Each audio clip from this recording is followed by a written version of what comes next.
The third night of sustained violence between police and protesters, the most intense so far.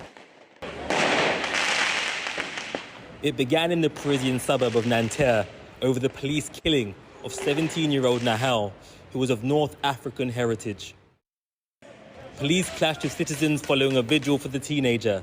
Cars were burned, streets barricaded, and objects hurled at riot police in an outpouring of rage that could not be ignored. The violence started 3 days ago in the northwest of the capital, where a police officer shot the teenage boy dead during a traffic stop. Following the outcry over his death, rioting and disorder spread across Paris, including protesters lighting fires at the city hall of Clichy-sous-Bois and setting a bus depot ablaze in Aubervilliers. The clashes spread across the length and breadth of the country, from Lille in the north to Toulouse in the south. According to the Interior Ministry, 79 police posts were attacked as well as 119 public buildings. Overnight, well over 800 arrests were made and at least 200 police officers injured, leaving France in the grip of a national crisis. President Macron hurried back from an EU summit early to chair his second emergency cabinet meeting in as many days. No doubt stung by criticism that he spent Wednesday night at Elton John's concert rather than dealing with the crisis. He now faces calls to declare a state of emergency, as President Jacques Chirac did in 2005 when riots in the capital raged for 3 weeks. But in 2005, social media was not as pervasive.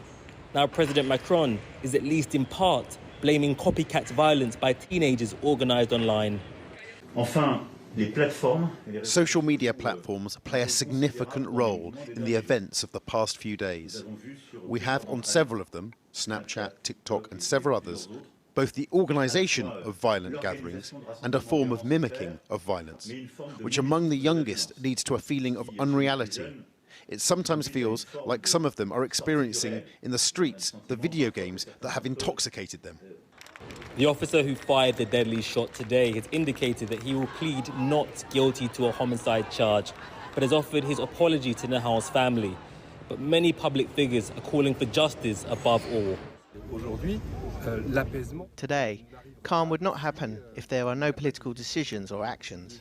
We need political actions on the question of police violence. Justice has to be served, that's for sure. A UN spokesperson for human rights has asked the country to address some of its issues with law enforcement. We are concerned by the killing of... Authorities are bracing themselves for more trouble over the weekend, with Marseille, France's second largest city, now banning public demonstrations. The Interior Minister has asked for all bus and trams to stop throughout France at 9 o'clock tonight. But the fear that trouble will continue and even intensify further is thick in the air, especially as social media fans the flames.